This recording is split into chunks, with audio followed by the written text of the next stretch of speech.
It's not your fault. It's not your fault. Blame them. Just blame them.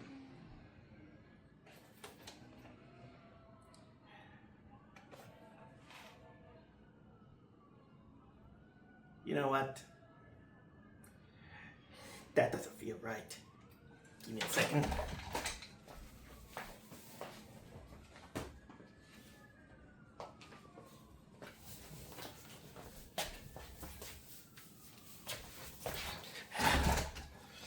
There we go.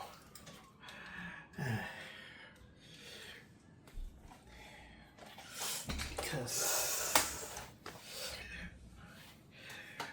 no self-promotion for a very fun franchise to serve this kind of treatment. So sorry, Stitch, but my teacher has to do with the Rick and Morty. So you can tell, guys. I just came back from the latest cash grab of Disney by just being a marketing ploy with the live action Lilo and Stitch. I knew this day was coming ever since they started making that practice. It was just gonna see when and how. And that had to happen sooner or later. Look, I know those movies are bad. You might be even thinking why you went there. Well, it's part of my hobby. My part of a hobby about learning is also watching the good things and the bad things. And look at this. I skipped the Snow White live action movie. But I am planning to watch it once I find kind of like a free copy. And I do plan to make a vlog out of it because that thing should not escape under my radar. But I did want it to have my perspective because, well, the original Lilo and Stitch movie is actually my favorite animated Disney movie. At least on the traditional watercolor, traditional animation, 2D animation kind of movie. I one of the few regrets that I have is that I haven't seen the original on the big screen, but it was mostly kind of like a combination that during that time, I think it was kind of like 2000s, and I wasn't allowed to go to the movies by myself at that time. And apparently, there were some other movies that during that time I was kind of like skeptical because I was one of those that didn't want to watch a movie, dubbed in Spanish and all this stuff. But once I saw it, thanks to a neighbor who had the DVD, I got obsessed. I watched that movie a lot of times that I started loving it. I still hold up to it. I even have the deep copy of the DVD of it. And I love the franchise so much that I even watched the TV series. The pilot movie also. And it was fun. I even thought it wasn't kind of like the emotional meltdown. It kind of went into the craze of Pokemon, but still the heart was there, and there was a lot of fun stuff. And the new experiments that came out later, of course, they're a lot of fun. It does feel like something that kind of makes things open the world and makes it a lot of fun. And it's funny that this is all considering on a movie that they wanted to portray a setting in Hawaii and centering about the meaning of family union, especially ones that is not exactly conveyed in a nuclear family. Most movies are kind of like they have this nuclear family dynamic, typical mother, father, daughter, son, dog sometimes, but it was rare to see kind of like a family dynamic in which it involved just a big sister and then a little sister, and having these harsher conditions that not many people can get. And again, that went in it. You know what? There's even the direct to video sequel in which this is one of the Lilo and Stitch 2 actually is one of the few direct to video Disney sequels that actually was made very decent, and especially because that was a movie that was originally going to be on theaters also, but it went through development hell, and then it had to go through all that directed sequel in order to, we advanced this movie, we had this plan, let's just do it. And that was during the middle of the craze of the TV series that, again, I was really hooked into. I do remember that directed sequel movie that appear during the middle of the second season. And then, of course, we got the finale. The TV movie finale. Well, I think it was TV movie. Oh yeah, maybe it was. Yeah. And then, it was kind of like a matter of time that this little fella, he became very popular. I think that Japan even got the gist of it because they began to market the guy as like crazy until eventually gets the anime. And I watched the anime, and unfortunately, the anime doesn't hold a candle to the TV series. There are some things that they didn't do very well, but in a way, I could see that there was kind of like missing potential. It's just that it kind of have a little bit of some problems that they wanted to dumb down to younger audiences. But still, Stitch kind of became very popular to the point that they even made another spin-off series, but this time for Chinese families. So that one I didn't watch. I had a hard time finding that a way to watch that. The biggest reason why I saw the whole anime series was during the time when YouTube wasn't picky on copyright and all this stuff, and also the regional stuff. And sometimes they do manage to put the Japanese version completely over there. So that was again, the anime wasn't good, but I can't deny that it was kind of like an interesting watch. Even to this day, I am a big fan of Stitch. It becoming one of my favorite Disney movies. And of course, that kind of tells your horrors when I was kind of like bracing myself that Disney, when it's about making live action, never had kind of like a good record because it's all with them. They just find a kind of like a way to expand their copyright and their rights to all these beloved tales that were animated by passionate artists. But no, they decided that we gotta stretch this out. But apparently, because they want to save money for animation, because they want to spend it on CGI and Pixar, they go with the live action route. In which, in terms, it was a good idea on paper. But the more I think about it, I think that Disney was always having a terrible track when it's about a live action. Even the original movie. Then, for example, now that I think about it, Mary Poppins wasn't exactly that great, I'll say. I mean, it's creative, but there's some. But this is kind of like a big can of worms that I'm not gonna open.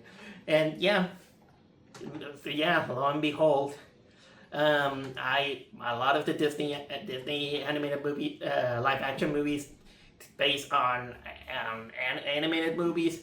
They all come kind of like a reason because they just say, oh, we gotta change this for a modern audience, and people we don't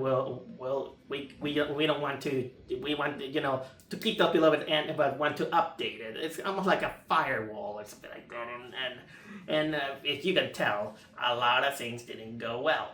At least at least in the sense of critically, or sometimes, because you know that Disney is kind of like a marketing genius, in which one, they always pick kind of like the perfect opportunity where where a lot of people, especially children, they have holidays, and so they decide, okay, let's take the opportunity to go there. Like for example, this one is very successful. It became successful because of them, because of Memorial Day. And also people are kind of like excitable. They just bash in nostalgia, and they just say that, okay, children are excitable, so I want to show them kind of like the beauty of it. Even though maybe it will be a little bit better if they rerun those movies on the big screen. I mean, they do it with some of the Star Wars movie. I mean, this year they had the Revenge of the Sith on the big screen, and people went to see it. So, because I wanted to see the train wreck that I was dreading ever since the trailer, and they really marketed the whole thing because they know how popular he is. So I went to watch it, and la di da, because of how you saw it, that movie was trash. I'm sorry. Lilo and Stitch, the live action movie, is trash. And I don't care if you brought back Chris Sanders back to voice the character, and also they have Tia Carrera returning as a character. He was the voice of the big sister, Nani. Also, the voice actor. They also have the voice actor who played the old lady from the Lilo and Stitch movie and the series. You know, the lady with the big glasses, Miss Hasegawa.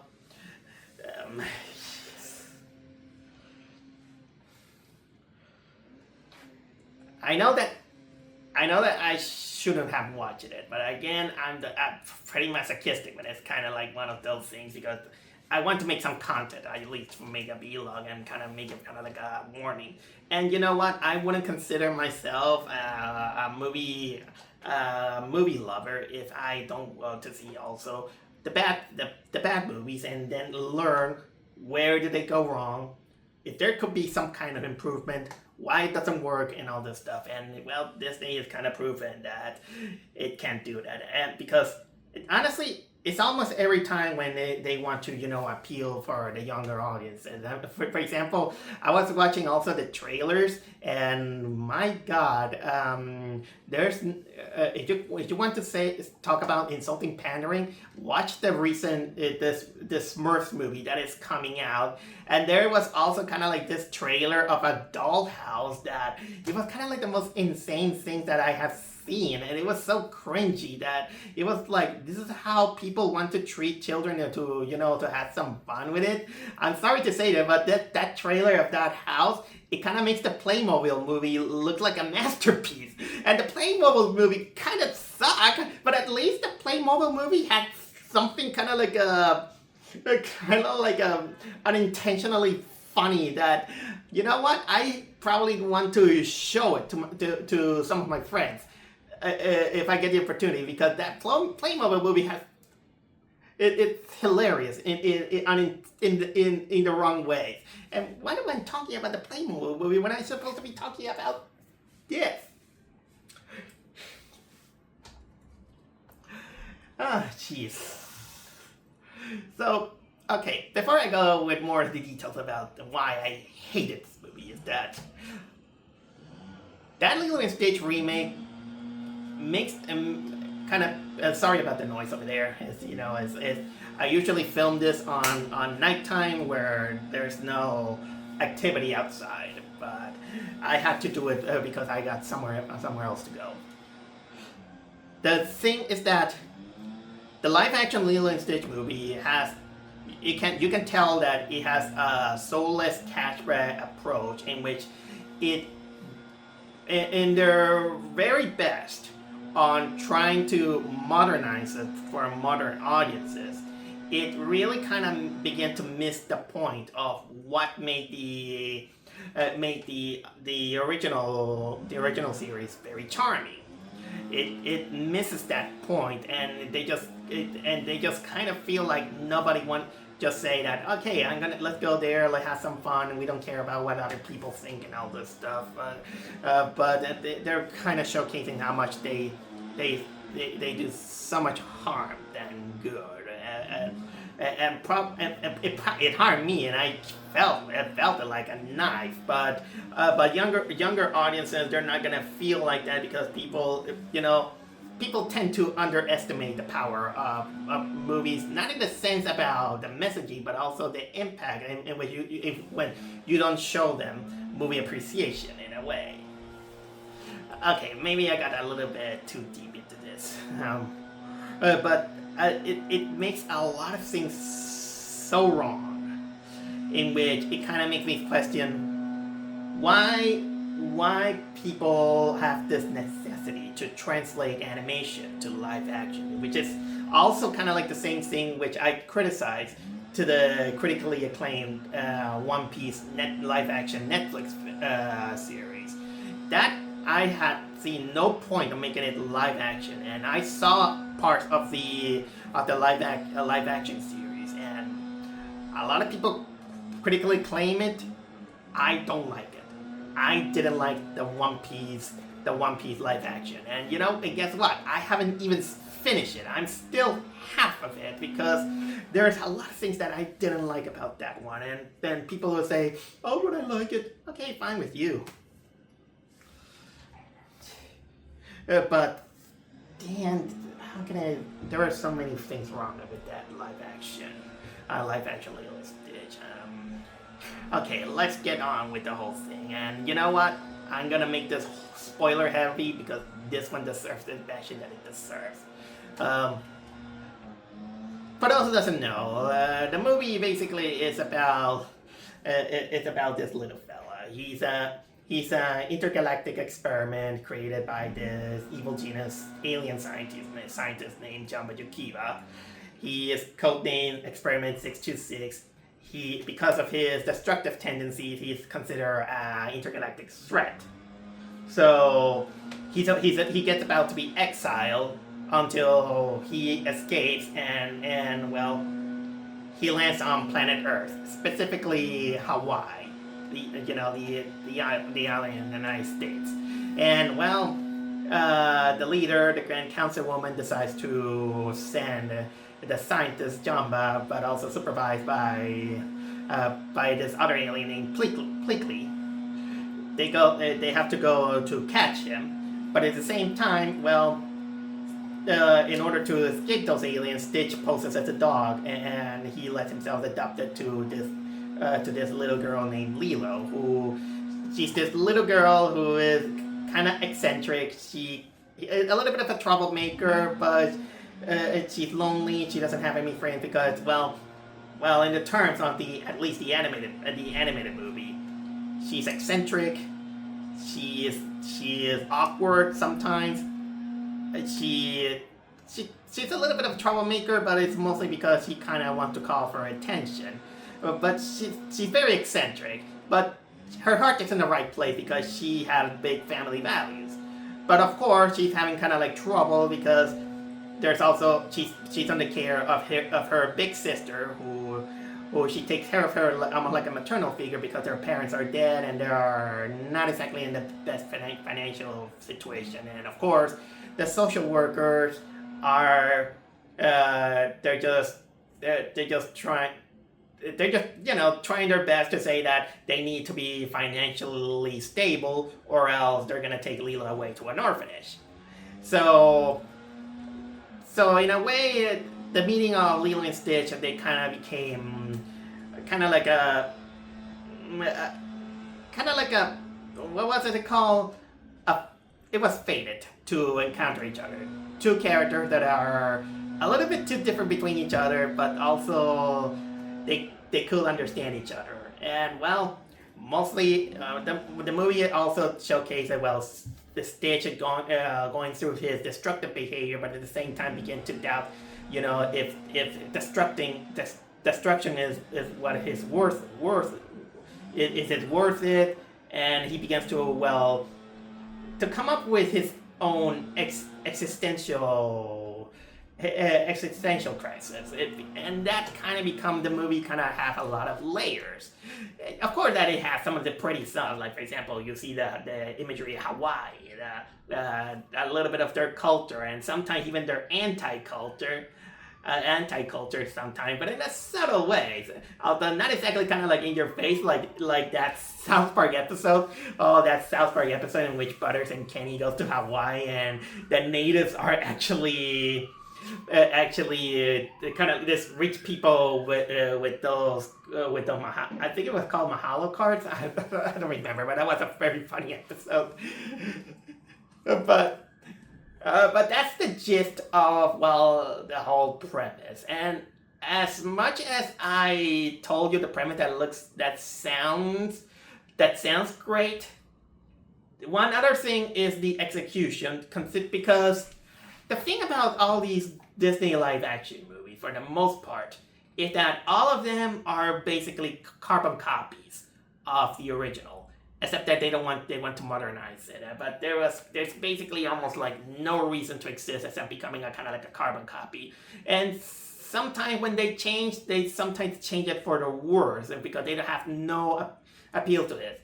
And the way I say it doesn't mean that I hate remakes, because sometimes remakes can do good, but sometimes you have to kind of like find a way to get out of the box in proper ways, because some people say that you must think outside the box, but it's not that easy, because when you are outside the box, the outside the box can also be dangerous sometimes, and sometimes it's a gamble that is still works and don't. For example, a proper remake that is actually having good remakes is, for example, The Blob. The Blob has its original, which is charming, good, and everything, but there's also other kind of like the spin-off, and of course the remake of The Blob, which in itself has the same premise, but actually is different enough to have itself an identity. And watching the Blob remake is actually also enjoyable. It's enjoyable to watch, because both have kind of like their strengths and weaknesses. They both show their strengths. But Disney live action movies, including this one, no, it doesn't. Most of the things that they have is carbon copy, and sometimes the carbon copy, they make it worse. And I'm gonna dissect a lot about it. For example, let's talk about a few of the characters, and of course the acting, in which, first of all, let's talk about Stitch for her, because he's basically the main guy. A lot of people, they always kind of, even before the trailer, they always defend it, saying that, hey, he looks good or something like that. And I was not exactly into it. I mean, I think that his CGI is I don't like his CGI design. The reason why is mostly because I can tell that there was a significant, that it was a big overhaul of CGI, that you can tell how fake it looks, and looks so unsynthetic. And I don't think that, and I think that it lost appeal, because every time when you go into live action, you can see the griminess of the colors, and it's not that he's not bright, he's not colorful. It's just kind of like, well, what you look to fur, like Spencer here, but sometimes worse, because you don't feel it. You can see that even when there are scenes that you can get a hug or something like that, you don't feel it, because it's just, that it isn't there. Maybe it's because I grew up now to have an eye with that, but nothing. It doesn't feel. It's just kind of like nothing. And the character design, I would say, okay, it's well designed for a certain point, but the blending into the environment, that's where I felt like off. It doesn't feel like there's something wrong with it. I cannot say that the colors I didn't like the colors that it painted. Because people always try to make realism. I mean, realism is fine. I mean, because there's kind of like an art on imitating life on art. But I think that when you make things a little bit more simplistic, now this is where it kind of works. Maybe if they could have make the fur a little bit more brighter, maybe it could have worked for it. But that doesn't help. That that because they want to imitate real life, the colors are dim and grim and doesn't. It's not as vibrant like the original movie kind of goes with it. And well, that comes also with the actors, in which all of them are awful. Everybody is awful. But if there's a little bit of a silver lining that I'm gonna say is that the girl who plays Lilo, she's basically the only actress who is actually giving a little bit of a more sincere performance. She's not bad, and actually she does a better performance than most child actors does. I mean, I prefer her acting more than the bratty girl from Five Nights at Freddy's. But that's still not saying much, because there were some instances in which you can tell in which she kind of slips, and well, also the character, how the character is written is not exactly good, and even there's a moment about Stitch that doesn't work, but the Lilo, I mean, they wanted to capitalize the kind of character that she is, but they kind of removed some aspect of her. Like, for example, she had kind of like this hobby of photographing obese people. They removed that. She almost have kind of like no point on. She almost kind of like he had no point on what was it? On her going to feed a fish with peanut butter and jelly. I think it was jelly. They also her fascination to hula dance, that's barely in it, and they also removed that she has also this weird quirks. Of course, she's fascinated with voodoo. She's also fascinated with classic horror monsters. All gone, and what we got as a character is basically just a Disney Channel little girl. That's all. That's all. Nothing more, nothing less. And of course, there are some moments in which you can tell that she spontaneously screams, even for no reason. Unlike Lilo, for the animated counterpart, in which she, for the most part, she's emotional. Yes, she gets into fits of temper. Yes, but she also can be cool and collected sometimes, because she's an awkward kid, but a very likable one. This one, of course, she kind of comes close, but it's mostly because of the acting. But how she was written is not good. Good.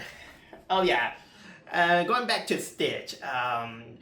Like I said, they brought back Chris Sanders. I don't know how Chris Sanders managed to go back to Disney when basically Disney betrayed him, and this is the reason why he moved to DreamWorks. He moved to DreamWorks to go to make the How to Train Your Dragon and the Cruise. Oh my god! How to Train Your Dragon. Oh my god, I'm dreading that one too. Chris, stick to animation. Didn't you prove that on Call of the Wild that you suck at live action? And by the way, his voice, I don't think he's completely in there.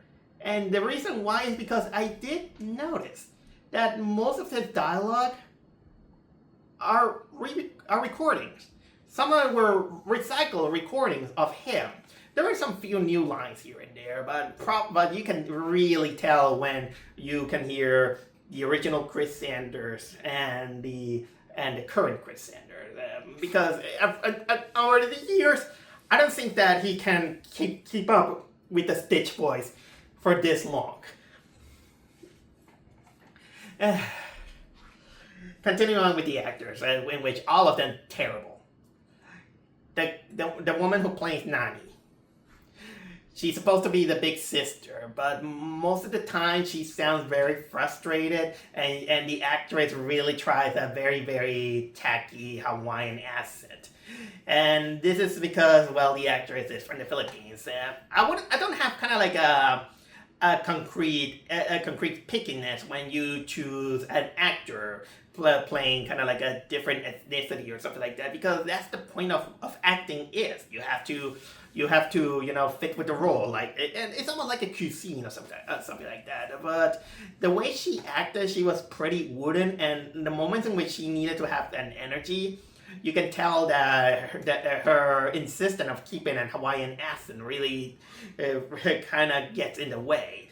For example, in the initial fight between Lilo and Nani, you can tell that Nani, the original voice actor Nani, she gives a lot of energy of her frustration, and it is an understandable frustration because she's a woman who has a lot to carry on, considering the custody of her sister, and of course trying to find a job and all this stuff.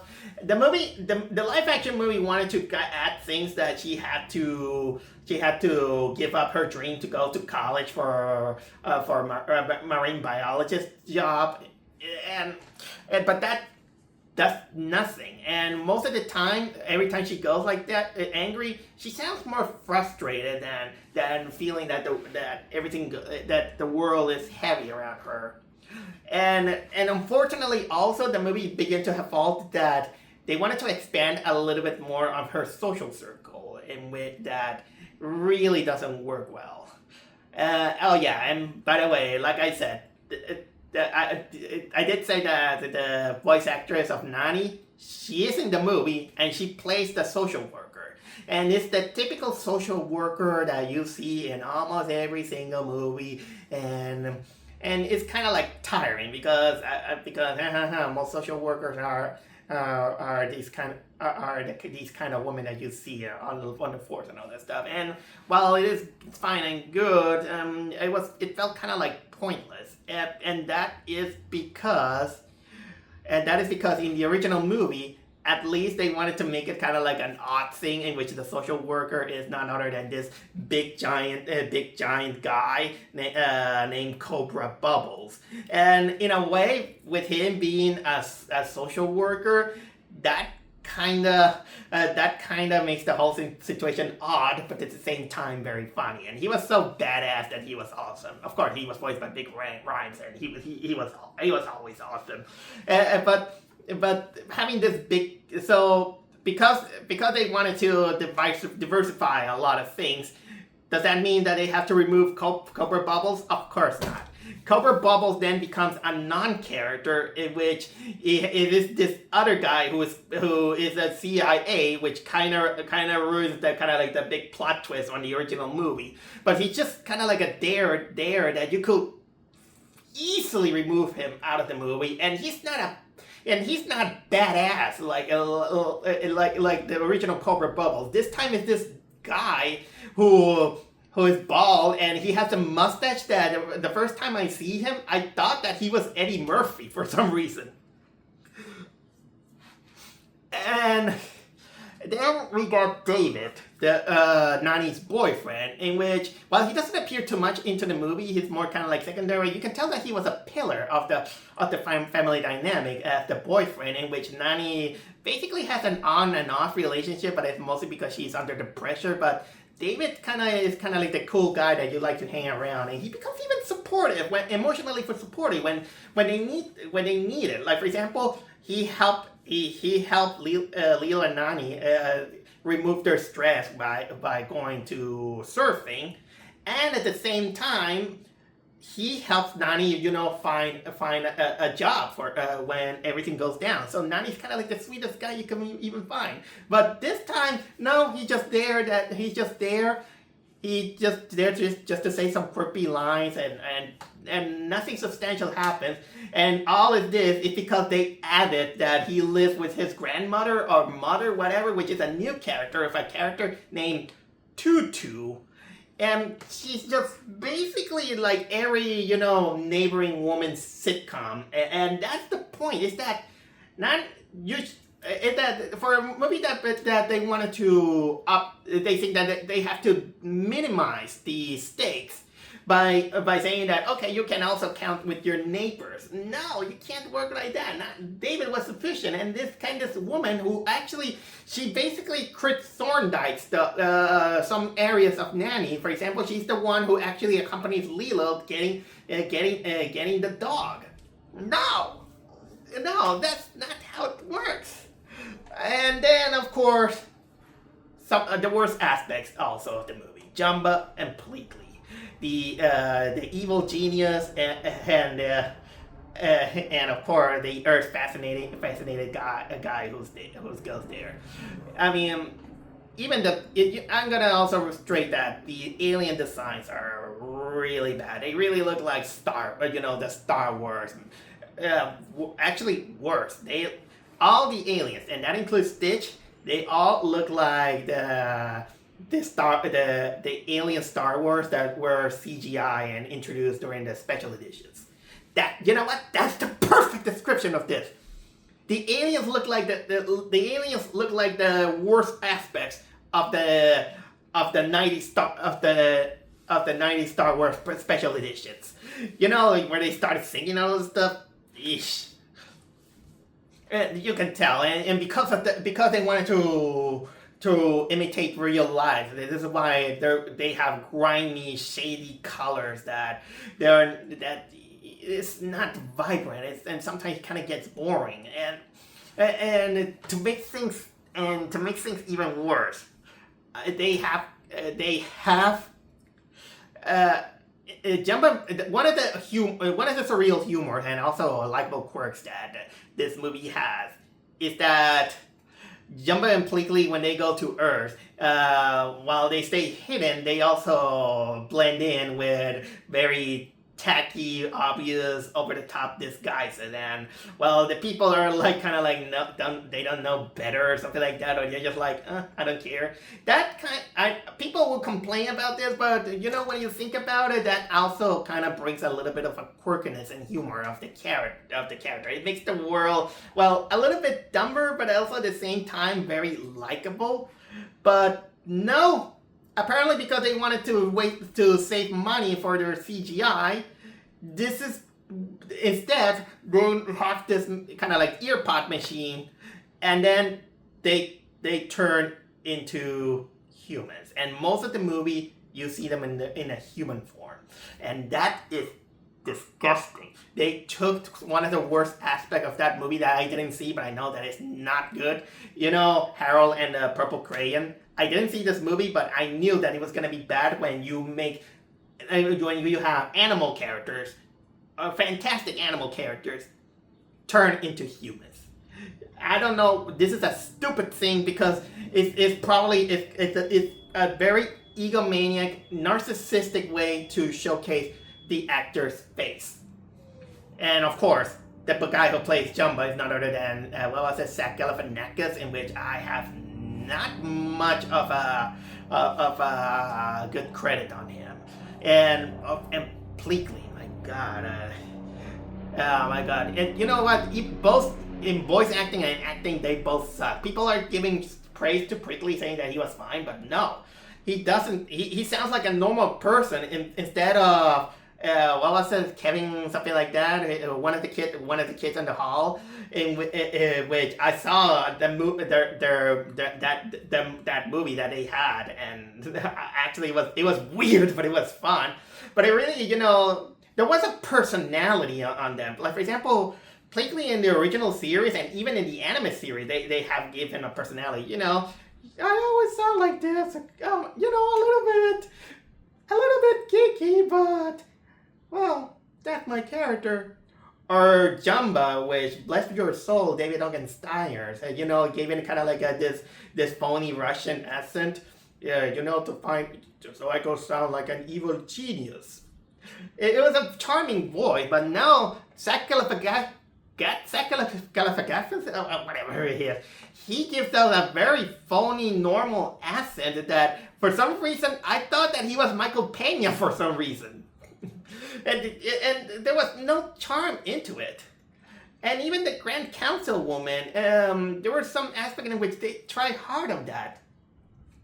And well, that's technically a lot of the character that I could go through. Oh, by the way, did you notice that I forgot to mention one character that is in the animated movie and movie? Yep. The movie decides to remove Captain Gantu. Yeah, Gantu is not in this movie. And it's sad because Gantu was a big bully. He was kind of like the guy who is very harsh on his job on the original movie. But then, of course, during the course of the series, he comes up kind of like this lovable jerk, almost a little bit like Hades in a way, and he also have kind of like this arc. So yeah, he kind of becomes kind of like the lovable villain jerk, but the movie decides to remove it because they're saying that, okay, we're gonna go with the aliens, and apparently they took Doug Walker's faulty opinion on saying that the movie could have been better without the aliens. F you. And then of course the villainess, they put it to Jumba. Jumba kind of becomes unlikable and unlikable for the sake of being a villain like this, kind of like the snap. And this kind of makes the third act really out of place, really undeserving, and extra. It makes things worse, and I'll get to that. Okay, I will get to that. Also Myrtle, the girl who Lilo doesn't like. She's just there. She doesn't have the glasses.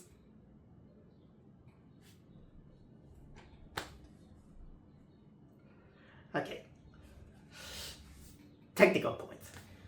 It's pretty much this what you expect from Disney, in which, they have their shots here, their shots there, and, well, for a place like Hawaii that is kind of like a tropical island, you're going to see the grass, the flowers, and, well, most of the culture out now that I think about it, they rarely have that cultural thing. It's mostly kind of like human things. You'd see resorts or something like that. Or you don't. I don't remember even seeing David going. I don't remember David going to doing his fire stick routine. I barely saw some what was it, the tiki things. The hula dance is barely noticeable, though, of course. They showcase surfing because, of course, they have to imitate the iconic surfing. But they also kind of forget that Lilo is a big fan of Elvis Presley, and nothing much is shown except that they show the Elvis songs here and there, some with terrible remixes. There are, and the editing also kind of showcases its faults because the movie, like almost every movie, they think that they just want to showcase the movie in kind of like ironically in a faster pace, but at the same time in a slower pace, because I bet that this movie is even longer than the original movie, but funnily enough, the moment that it tries to imitate the original movie, that one goes kind of like a very heavier, faster pace, almost like they think that it's so insignificant. Insignificant. For example, when after the prologue with the alien, then we get to the famous the opening with with Lilo just going with the fish, feeding the fish with a sandwich and going to her hula dance. But in the original movie, this it only has the song. It just sets in. You see Lilo doing all her stuff, and there's no dialogue and all this stuff. But the movie has the live action movie. They had that moment, but then they have the characters talking, drowning the opening music. The opening music is so relaxing, but they ruin it because they have them talk. They talk. don't let the moment set in, and even when the moment they want to set stuff here and there, they don't let it, because sometimes they just want to showcase, Stitch doing his naughty stuff. And by the way, yeah, and naughty Stitch can be a little bit naughty, of course, to the point. But this movie really wanted to up the scale, because there are 2 times in which he farts, and one time he even farts on a punch and all this stuff. I mean, I have kind of like mixed feelings on that one, because because that's pretty much him.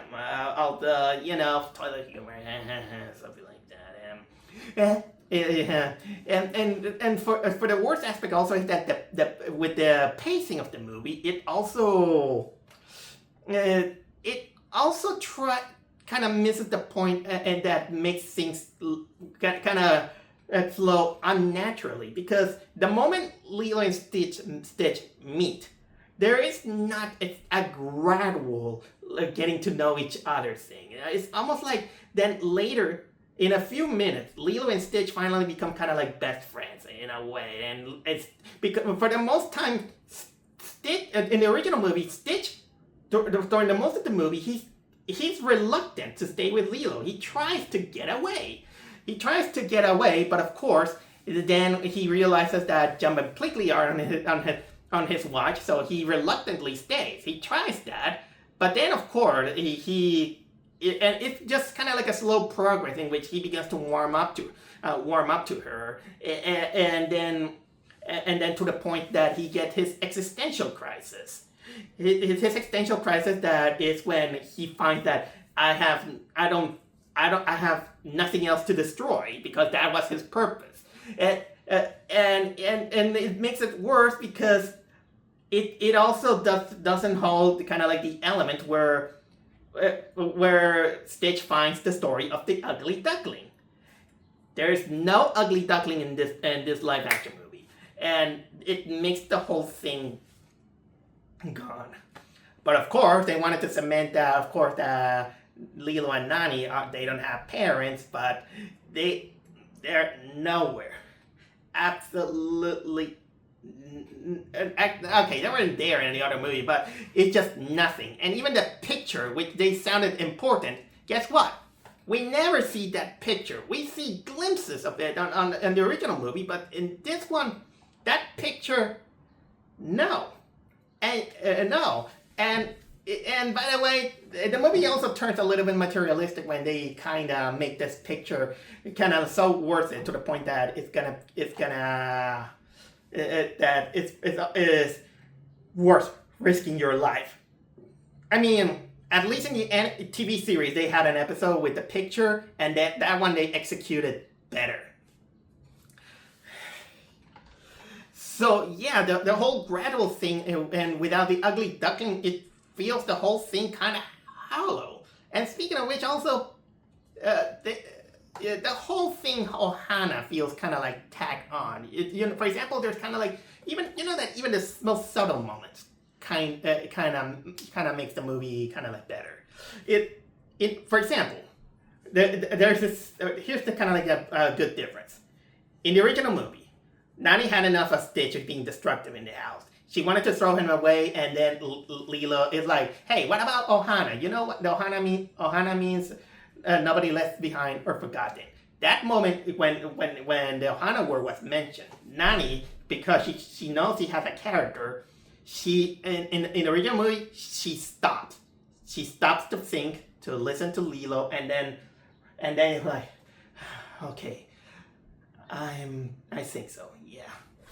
But in the live action, we get the fight, and they still fight while Stitch is, making destruction during the dialogue. Then making destruction, going to the fridge, and then when Lilo said nobody is left behind but forgotten, Nani says a really mean-spirited say, "Yeah, but they left us."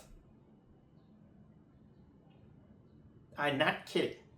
She said, if you could, probably that could have worked better if probably in another scene, but not this time.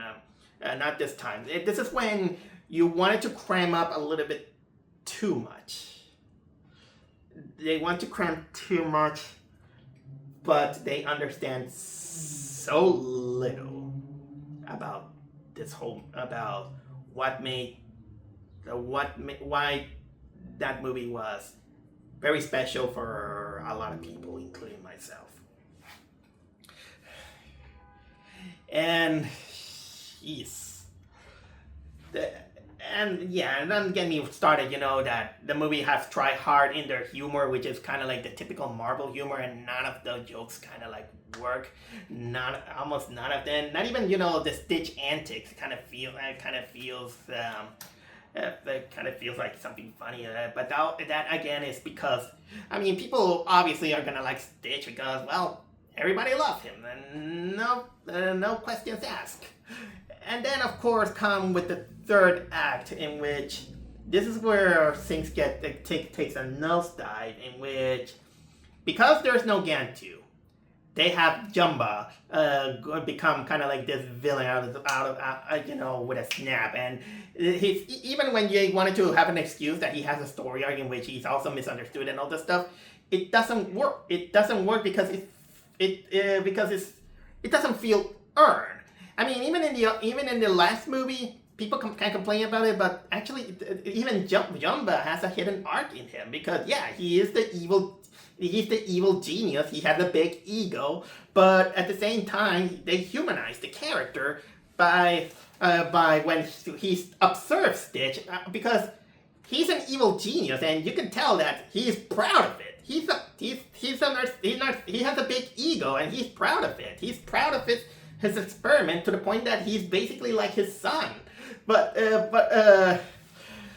So when he observes him, he kind of humanizes him, but still he thinks that there's things that he has to do, to the point that he becomes an ally and almost like and then eventually he and Pleakley becomes like surrogate uncles.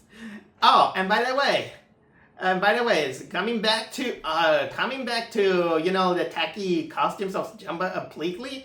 I heard rumors that they didn't want Pleakley to dress up as a woman because there's a running gag that Pleakley is always kind of that he's always really interested on human culture, and because of and the naivety of Pleakley this is why he always dresses up like a woman and I'm like a drag, and that's actually kind of like cutely funny, but people are like no drag or something like that. Oh jeez,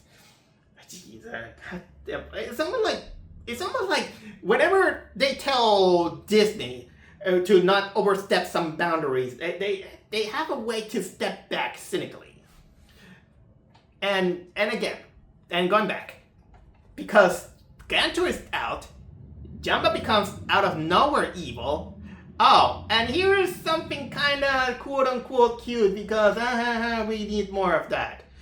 Jumba takes Stitch onto this ship, and he said, I know what I'm gonna do to you. I'm gonna turn you I'm gonna turn you into 627. And during that moment, the microseconds, you get kind of like neon sign cameos, but it's mostly the concept art, but in neon colors of 624, 625, 625, and of course 627. Angel, Ruben, and 627. Because, just like Stitch, Angel is also very popular. For those who doesn't know, Angel is the Experiment 624 who appeared in the TV series, and she becomes popular enough because, she's Stitch's girlfriend, and I do admit, she's very cute. Oh my god. But because she's very popular, and Ruben also, and 627, they had to make kind of like obligatory cameos on there. Oh dear. They had kind of like this moment of, the climax, in which it's so uninspired, with Jumba being kind of like the villain. And then, of course, crash land on the ship, crash land on the water, because they apparently apparently the people from the movie, they think that the most important aspect of the Lilo and Stitch movie is when Stitch is drowning because he can't swim, like he has eaten the devil fruit. And they go into this moment in which sometimes there were twice in which they feel like they're gonna make something heartwarming, but it gets interrupted by someone acting, out of place, and the music kind of stops. And then, of course, the Grand Councilwoman comes, takes Jumba away, and of course, Stitch wants to stay, but of course, the aunt, the grandmother is the one that actually kind of like pulls the strings on that the aliens can't take Stitch, and the Grand Councilwoman kind of comes up a little bit unreasonable, and because of her relationship with Cobra Bubbles, it kind of becomes pointless and makes Cobra Bubbles a really, really pointless character, and also it diminishes Lilo in which this.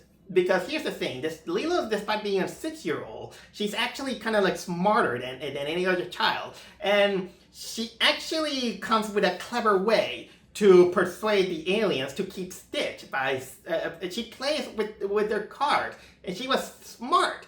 She was supposed to be kind of like smarter than with her regular age, and guess what? Then the movie ends with because here's the thing.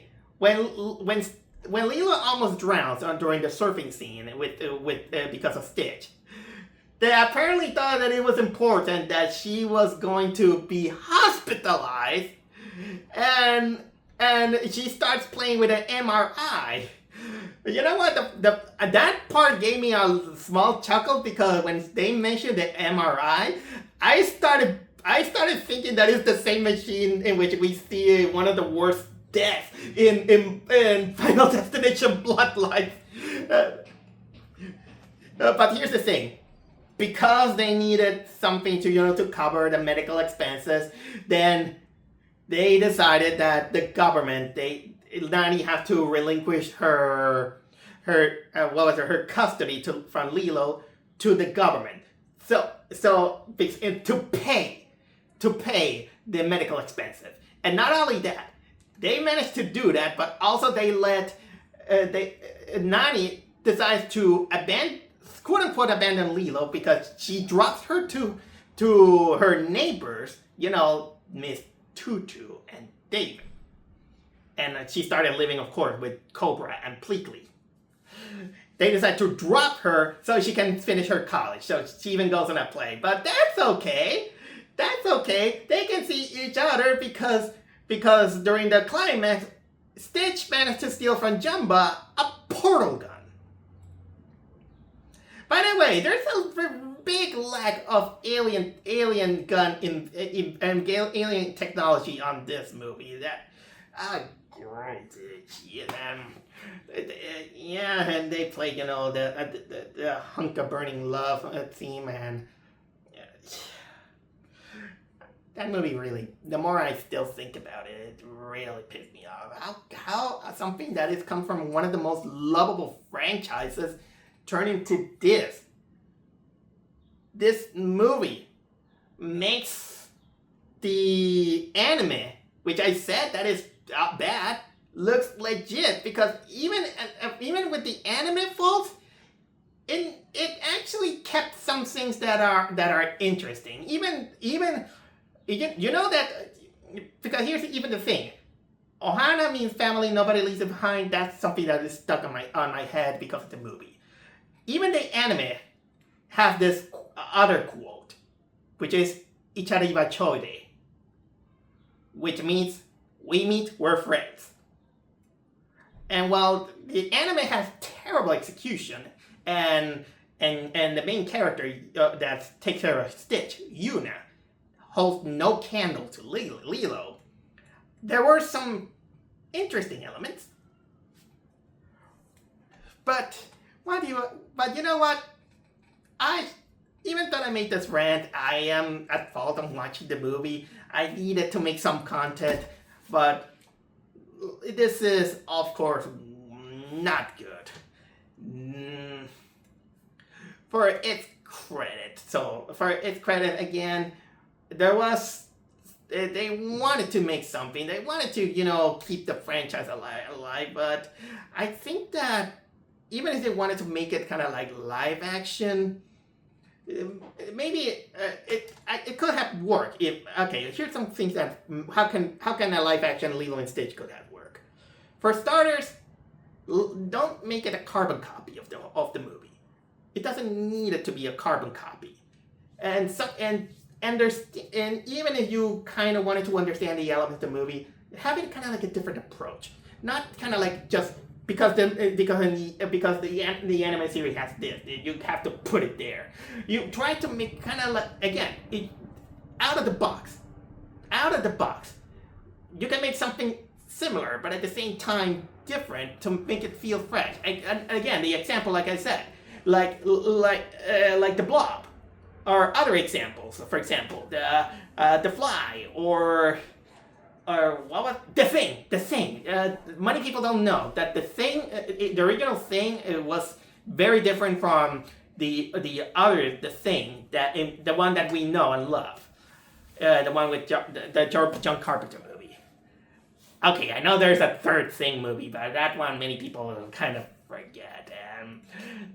And also the other movie also has some, the original movie also has some, likable retro stuff that kind of give the original movie also like a cozy feeling. Like for example, again, Elvis Presley. Well, it's not kind of like it's just kind of like a seasoning to the whole thing. It kind of fell in place because Lilo had this love to Elvis Presley, but also she loves monster movies. In the case, for example, when Stitch watched this classical monster movie and decides to imitate it, those moments are kind of cute. And then when they wanted to make kind of like cute moments, it feels like you just want to do it for the sake of wanting to do it. Okay, so on the terms of ranking, where does this live action Lilo and Stitch movie goes? For its credit, I don't hate this movie as much as I did with Aladdin and Mulan and some others. But that's not saying much because all of them are kind of like all bottom of the barrel. At least the only live action movie that comes a little bit on top, at least for me, is Pete's Dragon. But the biggest reason is because Pete's Dragon, despite being a remake, it has its own identity of being 100% different, and it's not a carbon copy of the its former self. So honestly, this is just dookie. This movie is I'm sorry, and I know that Stitch deserves better. I don't care if they make another anime out of it. But this is just more showcasing of Disney showcasing its former shelf, that they just think that live action is the way to go when it isn't. It even in the early even in the early days, it never had where it was never good with live action. So, well, that's all you said. And you know what? For you, for all of you people who were involved into this movie, maybe except the little girl, but of course, Chris Sanders, to you deserve this. Neela, Naga, Keesha.